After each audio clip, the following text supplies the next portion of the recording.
जीतने वालों को मेरा सलाम, क्योंकि एक दिन हर कोई जीतेगा बेटा। आज इस वीडियो में अपन चैप्टर नंबर 4 जो है आपका कॉस्ट मैनेजमेंट टेक्निक, उससे रिलेटेड जो केस स्टडी डाइजेस्ट आईफे ने रिलीज किया था, उससे रिलेटेड टोटल 4 क्वेश्चन अपने को कवर करना है चैप्टर नंबर 4 से रिलेटेड। चैप्टर नंबर 4 में यहां पे जो 4 क्वेश्चन है उनमें से एक केस सिनारियो बेस्ड है और बचे हुए 3 क्वेश्चन जो है वो आपके स्किल बेस्ड असेसमेंट क्वेश्चन है। मैं उनके नंबर यहां पे आपके सामने कम्युनिकेट करता हूं बेटा आपको, ताकि आपको इजी जाए कौन कौन से क्वेश्चंस आज अपन इस चैप्टर नंबर 4 में कंप्लीट करेंगे। इसमें केस सिनारियो नंबर 6 है जो चैप्टर नंबर आपका 4th से रिलेटेड है। फिर स्किल बेस्ड असेसमेंट क्वेश्चन है, आप लिखना चाहते तो लिख भी सकते हैं बेटा। Question number 14, question number 16 and question number 23। तो ये टोटल 4 क्वेश्चन है जो कॉस्ट मैनेजमेंट टेक्निक से रिलेटेड है in the case study digest, case scenario number 6, skill based assessment question number 14, 16 and 23। ठीक है बेटा, चलिए स्टार्ट करते हैं अपन केस सिनारियो नंबर 6 से। स्टार्ट करने से पहले ही मैं बता दूं, ये अपने आप में बहुत बहुत यूनिक क्वेश्चन है। यूनिक इसलिए बेटा, चैप्टर नंबर 4 में अपन ने रखा जरूर है इसको, लेकिन जो कंटेंट है आप देखते हो कि ये एकदम जनरलाइज कंटेंट है। मतलब ये जो वाला जो पर्टिकुलरली क्वेश्चन है, ये आप ऐसा नहीं बोल सकते कि सिर्फ चैप्टर नंबर 4 से रिलेटेड है या कोई एक दूसरे चैप्टर से रिलेटेड है। जनरलाइज क्वेश्चन ज्यादा है, प्रोडक्टिविटी के ऊपर ये पूरा क्वेश्चन है, तो बहुत यूनिक क्वेश्चन है। थैंक्स टू आईसीआई कि उन्होंने अटेम्प्ट से पहले आपके सामने इस टाइप का क्वेश्चन प्रोडक्टिविटी के ऊपर रखा है, क्योंकि एज अ स्टूडेंट, अगर मैं स्टूडेंट व्यू पॉइंट से देखूं, अगर ये क्वेश्चन फर्स्ट टाइम आता बेटा, प्रोडक्टिविटी कई बार आपने टर्मिनोलॉजी सुना है, आपको अगर प्रोडक्टिविटी के बारे में लिखना है आप लिख सकते हैं, लेकिन उसका एक लिमिटेशन है 3 मार्क्स, 4 मार्क्स या 5 मार्क्स तक। लेकिन वही क्वेश्चन अगर 15 to 20 मार्क्स के लिए ड्राफ्ट होता है, जैसे ड्राफ्ट हुआ है, तो कहीं ना कहीं फिर इश्यू आते। तो इस क्वेश्चन से आपकी लर्निंग अनडाउटेडली बहुत ज्यादा बढ़ेगी, क्योंकि बहुत यूनिक कंसेप्ट है इसमें। जो प्रोडक्टिविटी, जो कई बार टर्मिनोलॉजी यूज होती है पूरे एससीएमपी में, उससे रिलेटेड फुल डिटेल यहां पे कंटेंट दिया है प्रोडक्टिविटी से related. Let's start case study case scenario number 6। ये आपको मिलेगा बेटा पेज नंबर 85, पेज नंबर 85 में मिलेगा आपको ये। अभी इनसे रिलेटेड जो समराइज नोट्स है वो मैं प्रोवाइड नहीं कर रहा हूं, क्योंकि बहुत सिंपल सी चीज है ये। जैसे ही जब केस स्टडीज की अपन बात करेंगे दूसरे चैप्टर्स में, तो डेफिनेटली उन केस स्टडीज के लिए मुझे आपको समराइज नोट्स देना ही पड़ेगा, क्योंकि इतने बल्कि वो केस स्टडीज होती है, अलॉन्ग विथ उनके आंसर भी बहुत ज्यादा वॉल्यूम में होते हैं, तो उसको समराइजेशन मैनर पे डील करना बहुत इंपॉर्टेंट है। लेकिन ये जो क्वेश्चन है केस सिनेरियो नंबर 6 और जो स्किल बेस्ड असेसमेंट क्वेश्चन है, they are comparatively very simple, इसलिए मैं यहां पे आपको भी समराइज नोट्स इनके लिए प्रोवाइड नहीं कर रहा हूं बेटा ना। जैसे ही केस स्टडीज आएगी जो लेंथ में होती है, उसके लिए जरूर आपको आगे वाले चैप्टर में समराइज नोट्स मिलेंगे। ठीक है, चलिए केस सिनेरियो नंबर 6। मेरे क्लाइंट का नाम है एसटीपीएल, ये टाइल्स मैन्युफैक्चरर है।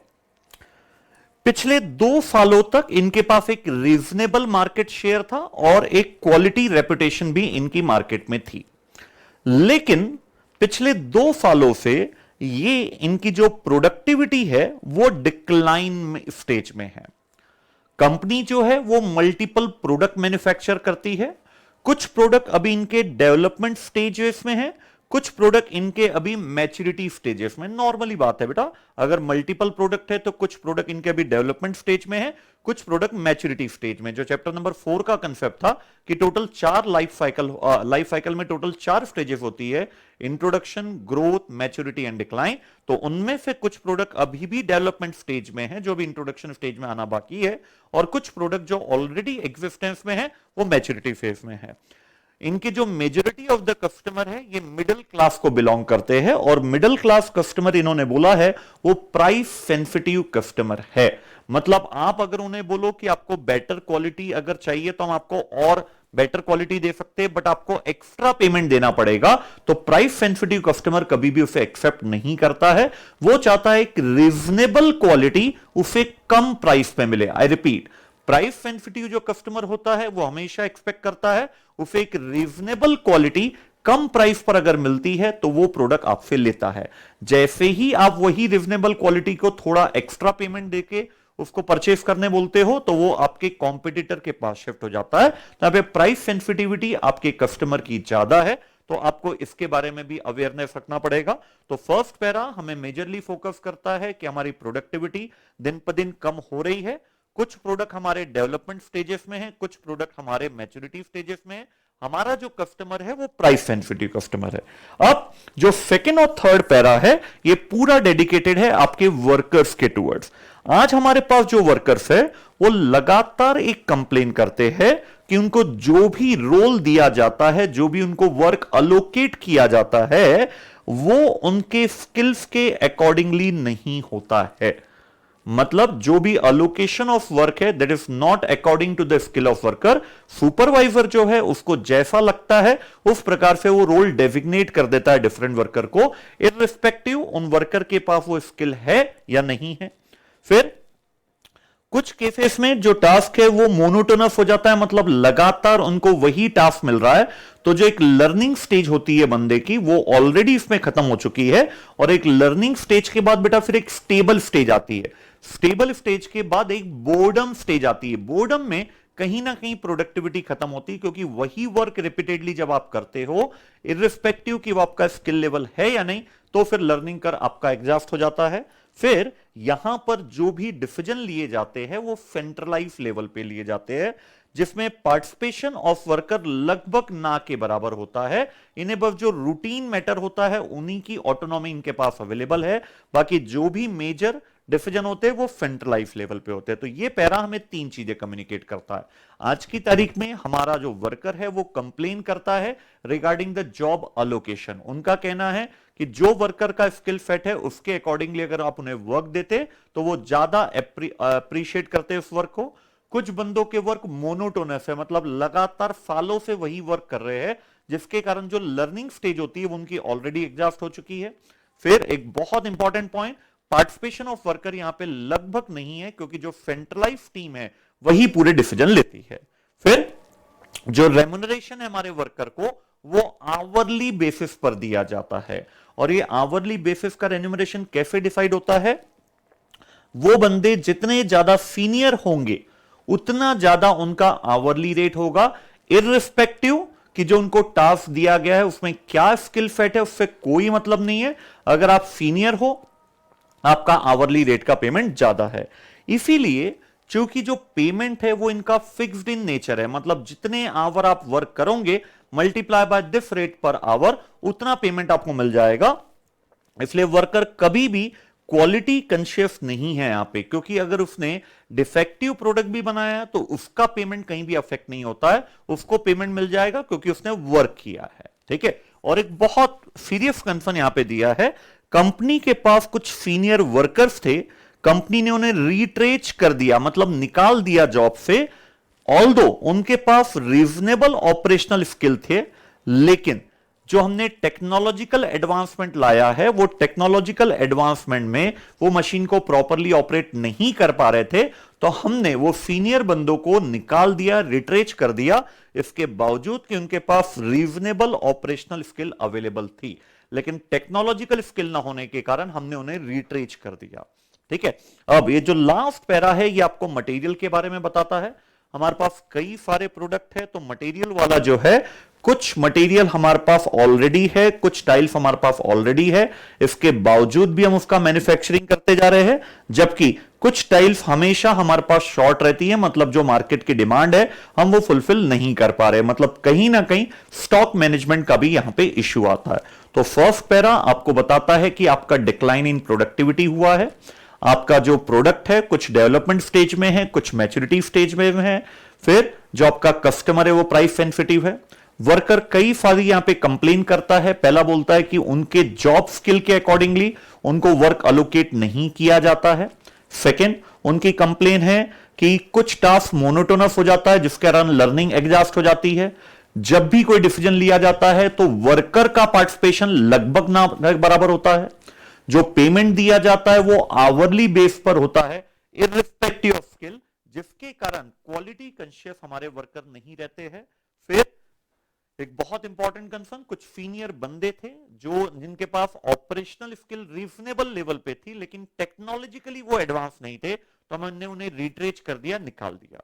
फिर लार्ज वॉल्यूम ऑफ इन्वेंट्री हम यहाँ पे मेंटेन करते हैं, उनमें से कुछ प्रोडक्ट लगातार हम बनाए जा रहे हैं, इसके बावजूद कि हमारे पास सफिशिएंट स्टॉक लेवल है, और कुछ प्रोडक्ट का हमारे पास हमेशा शॉर्टेज रहता है। ठीक है, अब अपने को जो रिक्वायरमेंट पार्ट है उसमें एक रिपोर्ट ड्राफ्ट करना है। कई बार बोला हूं बेटा ना, रिपोर्ट का फॉर्मेट आप कई बार आप देखेंगे पूरे आपके आईसीआई के जितने भी क्वेश्चन है उसमें लगभग 8 to 10 क्वेश्चन आपको रिपोर्ट फॉर्मेट में होता है। तो जरूर ध्यान दीजिएगा, अगर रिपोर्ट फॉर्मेट में तो स्टार्टिंग और एंडिंग रिपोर्ट मैनर में होना चाहिए। आपको यहां पे बताना है productivity स्टेटिंग in context what it should be measured. तो पहले प्रोडक्टिविटी बताना है, और प्रोडक्टिविटी फिर क्या मेजर करता है आपको ये बताना है। फिर प्रोडक्टिविटी को कैसे एनहांस किया जा सकता है हमारी कंपनी में एफटीपीएल में। तो ये बहुत यूनिक क्वेश्चन है बेटा, प्रोडक्टिविटी के बारे में आपको आइडिया है, लेकिन इस क्वेश्चन से एक नेक्स्ट लेवल तक आपको आईसीआई नॉलेज दे रहा है कि प्रोडक्टिविटी का मतलब क्या होता है। क्वेश्चन समझ में आया आपको? तो देखिए, जब आप सेकंड पार्ट में आएंगे ना, प्रोडक्टिविटी को एनहांस कैसे करना है, तो बहुत सारी चीजें आपको क्वेश्चन में ही मिलेगी। हाँ, कुछ एक पॉइंट ऐसे हैं जो बिल्कुल इमेजिनेशन लेवल के थे, जो आईसीआई ने यहाँ पे ऐड किया, लेकिन बहुत सारे पॉइंट आपको क्वेश्चन में ही मिल जाएंगे। तो सबसे पहले प्रोडक्टिविटी के बारे में बताया गया है कि जो भी रिसोर्सेस, क्या रिसोर्सेस, वो टाइम हो सकता है, वो इंफॉर्मेशन हो सकता है, वो हमारे वर्कर हो सकते हैं, वो हमारा फाइनेंस हो सकता है, वो हमारी मशीन हो सकती है, वो हमारा मटेरियल हो सकता है, एनीथिंग। देखिए कितना वास्ट डेफिनेशन ये दिया हुआ है आईसीआई ने कि what can be the resources, time, people, knowledge can be also be a resources, information, finance, equipment, space, energy and material। तो एक बहुत अच्छी डेफिनेशन है कि what can be the resources। तो जो भी resources है, जब आप उसका efficient एंड इफेक्टिव यूटिलाइजेशन करते हैं, दोनों वर्ड के टर्मोलॉजी अलग अलग है। जब आप उसका एफिशिएंट और इफेक्टिव यूटिलाइजेशन करते हैं तो हम बोलते हैं आपने प्रोडक्टिविटी को मेंटेन किया है। अब एफिशिएंट का मतलब जितने समय का वर्क अगर आप उतने ही समय में करते हो तो वो कहलाता है एफिशिएंट। इफेक्टिव का मतलब जो भी आप वर्क कर रहे हो, क्या वो फर्स्ट टाइम वो उसी लेवल का हो रहा है जो आप एक्सपेक्ट कर रहे थे, तो हम बोलेंगे यस आप इफेक्टिव है। तो एफिशिएंट जो है वो टाइम से रिलेटेड करता है, इफेक्टिव जो है वो क्वालिटी से रिलेटेड करता है ना। तो जो भी आपके पास रिसोर्सेस है, जब आप उसका एफिशिएंट और इफेक्टिव यूटिलाइजेशन करते हैं तो हम इसको बोलते हैं प्रोडक्टिविटी। अब देखिए, प्रोडक्टिविटी के लिए एक बहुत अच्छी चीज दिया है। प्रोडक्टिविटी दो तरीकों से बढ़ाई जा सकती है, या जो आज की आपकी वैल्यू क्रिएटिंग एक्टिविटी है, जितना समय लगता है, अब उसके लिए अगर आप कम समय पर वही वैल्यू क्रिएट करके कस्टमर को देंगे तो हम बोलेंगे आपने प्रोडक्टिविटी बढ़ाया है। सपोज कोई यूनिट 2 आवर्स पे बनती है, तो वही क्वालिटी, वही फीचर अगर आप 2 आवर्स से आप कम में बनाएंगे तो हम बोलेंगे आपकी प्रोडक्टिविटी इंक्रीज हुई है। ये पहला point, maintaining the value provided to the customer but reducing the time required to provide that product या सर्विसेज, पहला पॉइंट। दूसरा पॉइंट, आप टाइम उतना ही लीजिए, 2 आवर्स लग रहे थे आप 2 आवर्स ही लीजिए, लेकिन कहीं ना कहीं कस्टमर को जो वैल्यू क्रिएट करता था वो प्रोडक्ट, जब आप उस वैल्यू को और भी बढ़ा देते हो without taking any extra time, that is also considered as productivity. तो बहुत यूनिक पॉइंट दिया है जब मैं ये वाले पॉइंट की बात करता हूं, है ना। तो वैल्यू, प्रोडक्टिविटी का मतलब वही वैल्यू को मेंटेन करके अब उसी को कम टाइम पे बनाना, इट इज प्रोडक्टिविटी। वही टाइम लेकर अब आप वैल्यू ज्यादा क्रिएट करके दे रहे हो कस्टमर को, वो भी प्रोडक्टिविटी कहलाता है। यहां पे एक बहुत अच्छा वर्ड दिया है, प्रोडक्टिविटी की जो रिस्पॉन्सिबिलिटी है वो इंडिविजुअल वर्कर पे नहीं है, उस बंदे पे है जो वर्क को ऑर्गेनाइज करता है। यहां पे आप सुपरवाइजर बोल सकते हो, यहां पे आप फ्लोर मैनेजर बोल सकते हो, उनकी रिस्पॉन्सिबिलिटी है प्रोडक्टिविटी की, है ना। तो ये जो पॉइंट है बेटा, ये पॉइंट बहुत यूनिक है। मुझे नहीं लगता आईसीआई के इस क्वेश्चन के पहले आपका ये नॉलेज होगा, तो एक बहुत अच्छा क्वेश्चन प्रोडक्टिविटी के ऊपर दिया है। अब प्रोडक्टिविटी कैसी बढ़ाई जाए, इसके लिए हमने मल्टीपल टेक्निक दिया है, करीबन 7 to 8 टेक्निक्स दिया है। सबसे पहली टेक्निक है वैल्यू एनालिसिस या वैल्यू इंजीनियरिंग। दोनों ही टेक्निक ये फोकस करती है कि जो भी प्रोडक्ट की डिजाइन है, जो भी उनका मटेरियल का कंजम्पशन है, उसको हम कैसे रीडिजाइन करें ताकि प्रोडक्टिविटी को मेंटेन करके, वैल्यू को मेंटेन करके हम खर्चों को कम कर पाए। जब वही टेक्निक, बहुत ध्यान सुनिएगा, जब वही टेक्निक हम न्यू प्रोडक्ट के लिए लगाते हैं तो हम उसको वैल्यू इंजीनियरिंग बोल देते हैं।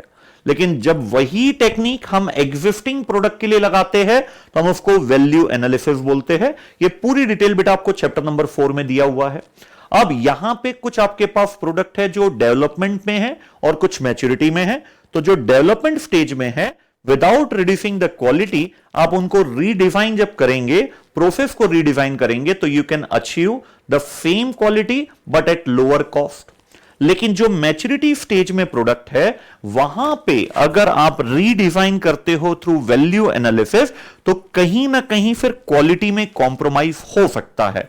तो जो फर्स्ट पैरा में दिया था, हमारे कस्टमर जो कि प्राइस कॉन्शियस कस्टमर है, तो अगर हमने एक रीजनेबल क्वालिटी भी मेंटेन किया और प्राइस कम रखा, तो वो कस्टमर अभी भी हमसे प्रोडक्ट लेंगे। तो दोनों की स्ट्रेटेजी अलग अलग है बेटा।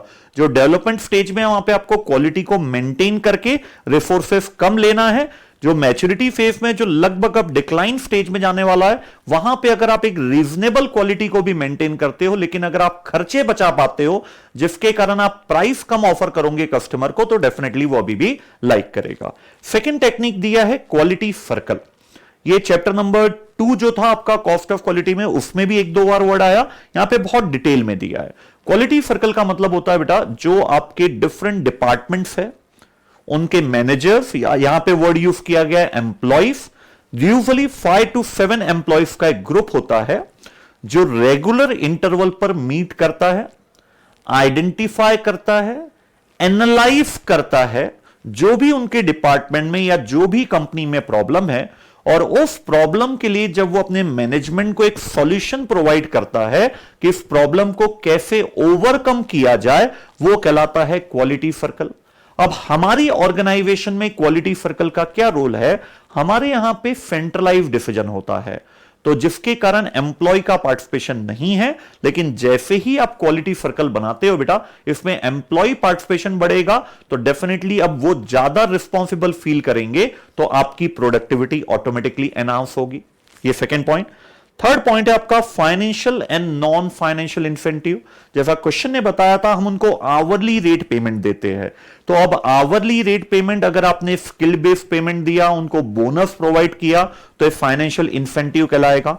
नॉन फाइनेंशियल इंसेंटिव में उनको रिकॉग्निशन आप दे रहे हो कि इन्होंने बेटर वर्क किया है during the period, welfare activities उनके लिए कंसिडर कर रहे हो। तो ये सब चीजें एम्प्लॉय को मोटिवेट करती है कि वो एम्प्लॉय अपनी ऑर्गेनाइजेशन में अपना 100% आउटपुट दे। तो ये भी कहीं ना कहीं प्रोडक्टिविटी को एनहांस करेगा, क्योंकि वर्कर मोटिवेटेड रहेंगे। ऑपरेशनल रिसर्च, इसमें कई सारी टेक्निक होती है बेटा, जिसका एक कॉमन टेक्निक लिखा है लीनियर प्रोग्रामिंग मेथड, जहां पे जो आपके रिसोर्सेस है, वो रिसोर्सेस को हम किन एरिया पर अलोकेट करें ताकि हम अपने प्रॉफिट को मैक्सिमाइज कर पाए। ये टेक्निक आती है, इसमें ट्रांसपोर्टेशन टेक्निक होती है, असाइनमेंट टेक्निक होती है, एलपीपी यहां पे बोला है, लर्निंग कर्व भी ऑपरेशनल रिसर्च का ही पार्ट है। ये सब चीजें आएगी। फिर एक और पॉइंट, जो ट्रेनिंग वाला पॉइंट है, वो अल्टीमेटली क्वेश्चन से ही निकल के आता है।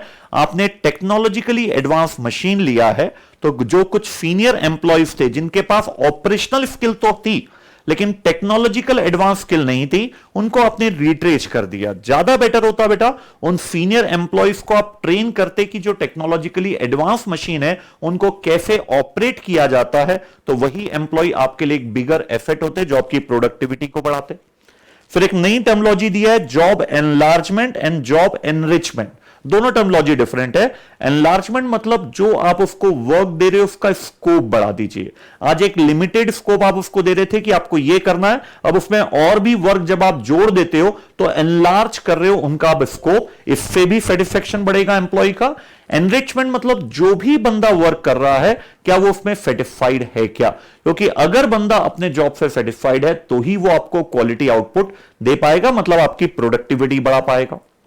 फिर जो लास्ट पैरा में आपको बताया था, हमारे पास कुछ मटेरियल बहुत एक्सेस है, कुछ शॉर्ट पढ़ते तो इन्वेंट्री कंट्रोल आपको साइंटिफिक मेथड के द्वारा करना पड़ेगा, उस पर पूरा चीज लिख सकते हो।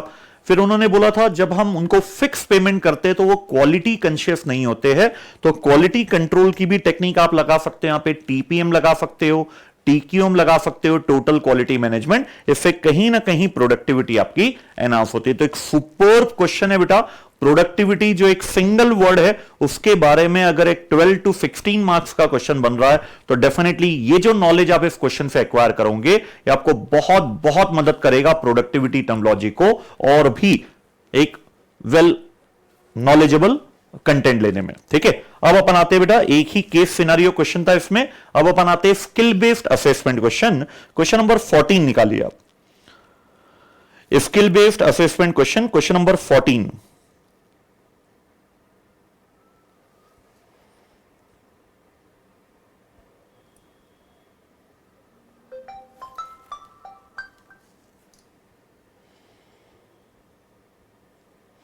अब आइए बेटा page number 140, page number 140।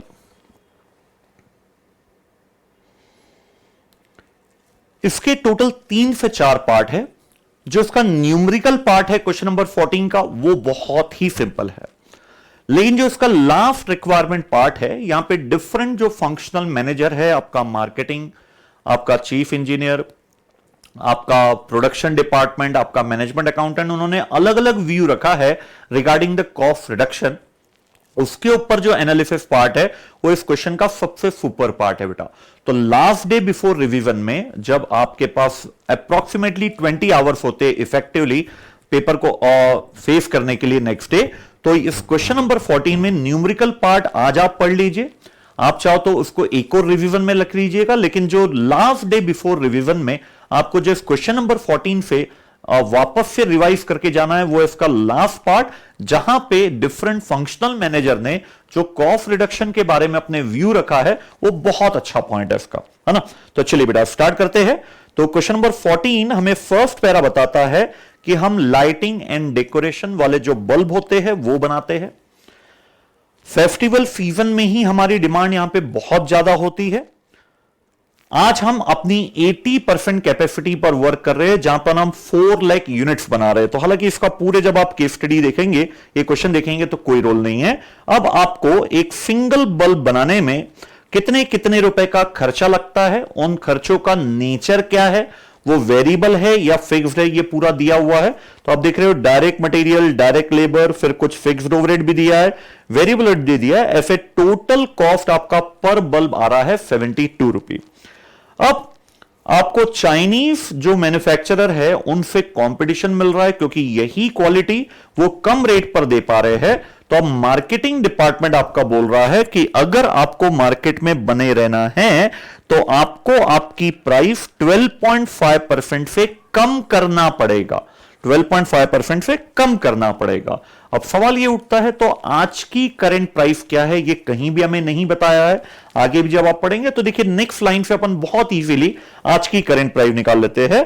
Company during the last 3 financial year and during current year record the pre tax profit at the rate 10% on sale. ये सिर्फ कंफ्यूज करने के लिए दिया है बेटा, प्री टैक्स पोस्ट है उससे कोई मतलब नहीं है, प्रॉफिट का रेट है 10% ऑन सेल। तो 72 कॉस्ट है तो 72 रुपी 90% के इक्विवेलेंट है, क्योंकि सेल प्राइस का 10% हमारा प्रॉफिट है। तो 72 डिवाइडेड बाय जब आप 90 इंटू 100 करेंगे तो यू विल गेट 80 रुपी आज की हमारी करंट सेल प्राइस है। इस 80 रुपी को जब आप 12.5% से कम कर देंगे तो आप चाइनीज जो मैन्युफैक्चरर है, आपके कॉम्पिटिटर है, उनसे आप कॉम्पीट कर पाएंगे। और एक इंपॉर्टेंट चीज, मैनेजमेंट इतना ही प्रॉफिट अर्न करना चाहता है। प्रॉफिट 2 तरीके से अर्न होता है बेटा, एक एब्सोल्यूट अमाउंट और एक रिलेटिव अमाउंट। एब्सोल्यूट अमाउंट मतलब रुपीस में आप कितना कमा रहे हो वो मेंटेन करना, दूसरा है परसेंटेज में आप जितना कमा रहे हो वो मेंटेन करना है। देखिए इन्होंने क्लियर कट बोला है same rate of profit, same profit बोलते तो कहीं ना कहीं ये एब्सोल्यूट टर्म्स में भी आ सकता था। रेट बोलना मतलब ये परसेंटेज, रिलेटिव टर्म्स में ये प्रॉफिट मेंटेन करना चाहते हैं। तो देखिए सबसे पहले बेटा 72 रुपी आज की आपकी कॉस्ट है, सेल प्राइस आपकी 80 रुपी है, 72 डिवाइडेड बाय 90 इंटू 100। अब इसी सेल प्राइस को वो बोल रहे हैं आपको 12.5% से कम करना पड़ेगा। तो करिए बेटा 80 का माइनस कीजिए 12.5%, ये आ रहा है 70 रुपी, है ना। सेम रेट ऑफ प्रॉफिट आपको मेंटेन करना है तो 70 पर भी आपको 10% कमाना है, मतलब 63 रुपी अब आपकी टारगेट कॉस्ट आनी चाहिए। आ रही है 72 रुपी, लेकिन अगर आपको मार्केट में बने रहना है तो 63 रुपी अब आपकी टारगेट कॉस्ट आनी चाहिए। समझ आया बेटा, सिंपल कैलकुलेशन है। अब यहां पे अलग अलग बंदे अपना अलग अलग ओपिनियन दे रहे हैं। सबसे पहला ओपिनियन दे रहा है प्रोडक्शन एंड ऑपरेशनल मैनेजर। ये बोल रहा है in order to be competitive ये हमारा क्वालिटी रिडक्शन हो सकता है, क्योंकि आज जो कॉस्ट हमारी 72 आ रही है, अगर हम उसको 63 में लाएंगे तो कहीं ना कहीं हमारी क्वालिटी अफेक्ट हो सकती है। जबकि जो मैनेजर क्वालिटी कंट्रोल है उसका कहना है अगर हम इंस्पेक्शन स्टाफ को बढ़ा देते हैं तो हम डिफेक्ट को पहले ही कंट्रोल कर लेंगे, जिसके कारण हमारा जो रीवर्क कॉस्ट है या जो क्वालिटी प्रॉब्लम है वो खत्म हो जाएगी। तो ध्यान दीजिएगा बेटा, यही सबसे इंपॉर्टेंट पार्ट है क्वेश्चन का। अलग अलग फंक्शनल मैनेजर अलग अलग बात कर रहे हैं कॉस्ट रिडक्शन के ऊपर। प्रोडक्शन एंड ऑपरेशनल मैनेजर बोल रहा है कि क्वालिटी हमारी रिड्यूस हो सकती है। क्वालिटी कंट्रोल मैनेजर बोल रहा है कि अगर क्वालिटी को हमें मेंटेन करना है तो हम इंस्पेक्शन स्टाफ बढ़ा देते हैं, जिसके कारण हम कंट्रोल कर पाएंगे क्वालिटी को।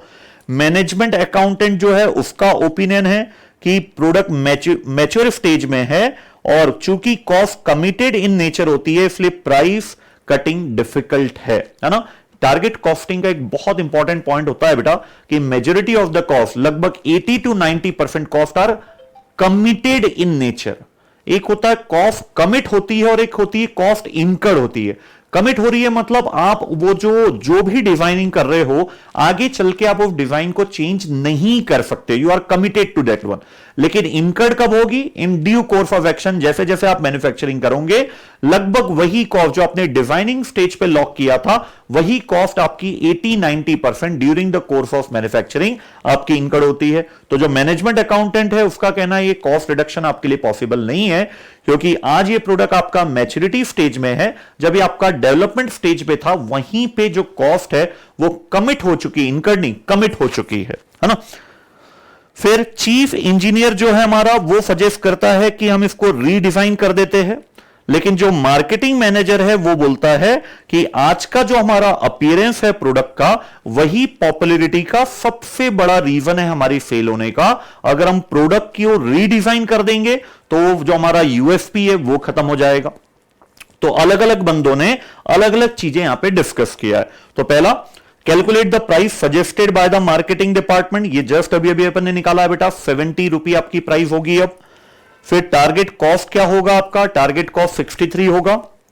न्यू मार्जिन मतलब परसेंटेज में आपको निकालना है कि अब आप 70 रुपी और 63 10% तो अभी भी कमा रहे हो, लेकिन कहीं ना कहीं जो पहले आपका प्रॉफिट था 8 रुपी का अब वही प्रॉफिट आपका 7 रुपी का हो गया। तो 1 रुपी का प्रॉफिट आपका कहीं ना कहीं डिक्लाइन हुआ है।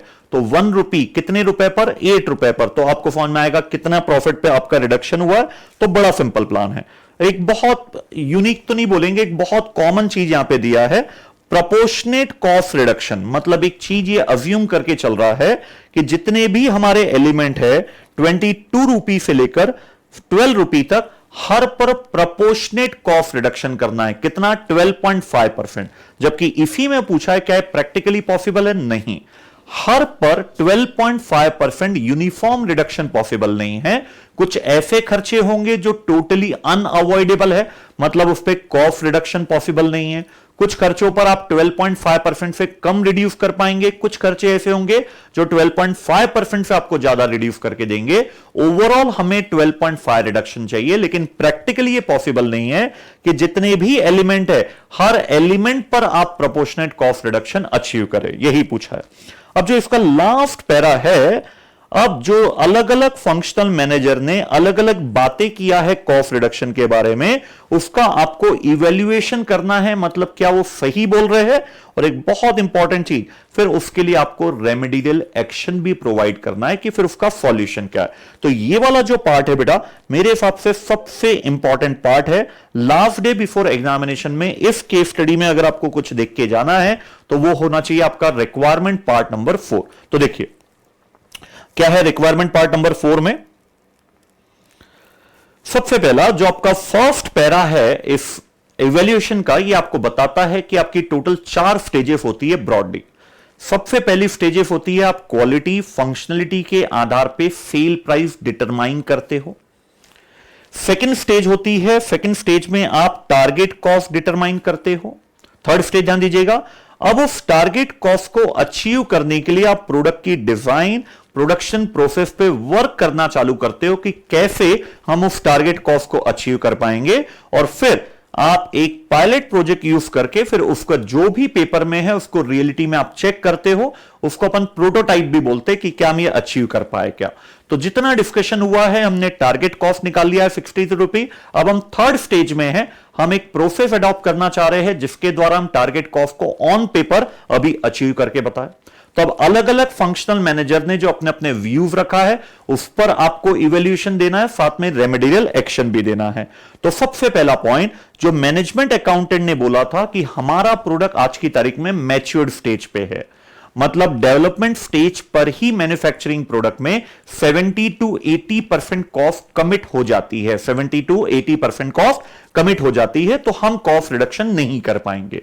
लेकिन एक बहुत अच्छा पॉइंट है मेरा, यहां पे इसको लिंक करा इन्होंने एक दूसरे कंसेप्ट के साथ। चूंकि आपका जो प्रोडक्ट है उसमें majority of the cost, approximately 30% cost material से रिलेटेड है, तो एक बहुत यूनिक कंसेप्ट है मटेरियल से रिलेटेड, वो है गेन शेयरिंग अरेंजमेंट का। तो अगर आप अपने सप्लायर के साथ गेन शेयरिंग अरेंजमेंट में एंटर करते हो, तो ऑल्दो ये आपका मैच्योरिटी स्टेज में प्रोडक्ट है जहां पर डेवलपमेंट स्टेज पर ही आपकी कॉस्ट कमिट हो जाती है, स्टिल अभी भी कॉस्ट रिडक्शन आप कर सकते हो मटेरियल फ्रंट पर अगर आप गेन शेयरिंग अरेंजमेंट पर वर्क करते हो। ये पहला।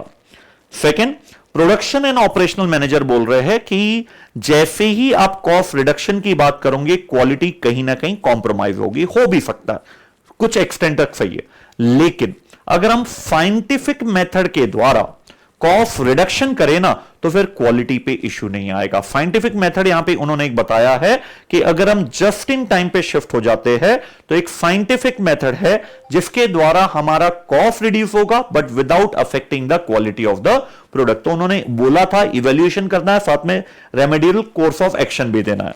अब क्वालिटी मैनेजर ने बोला कि चलो क्वालिटी इशू है ना, तो अगर एक्स्ट्रा इंस्पेक्शन स्टाफ आप लगा देंगे तो आपका क्वालिटी इशू रिजॉल्व हो जाएगा। ठीक है साहब, क्वालिटी इशू रिजॉल्व हो जाएगा, लेकिन यहां पे आप खर्चे कम करने की कोशिश कर रहे हो, जबकि एक्स्ट्रा इंस्पेक्शन स्टाफ लगाने से कहीं ना कहीं आपके खर्चे बढ़ेंगे। खर्चे जब बढ़ेंगे तो फिर आपकी टारगेट कॉस्ट को आप अचीव नहीं कर पाएंगे।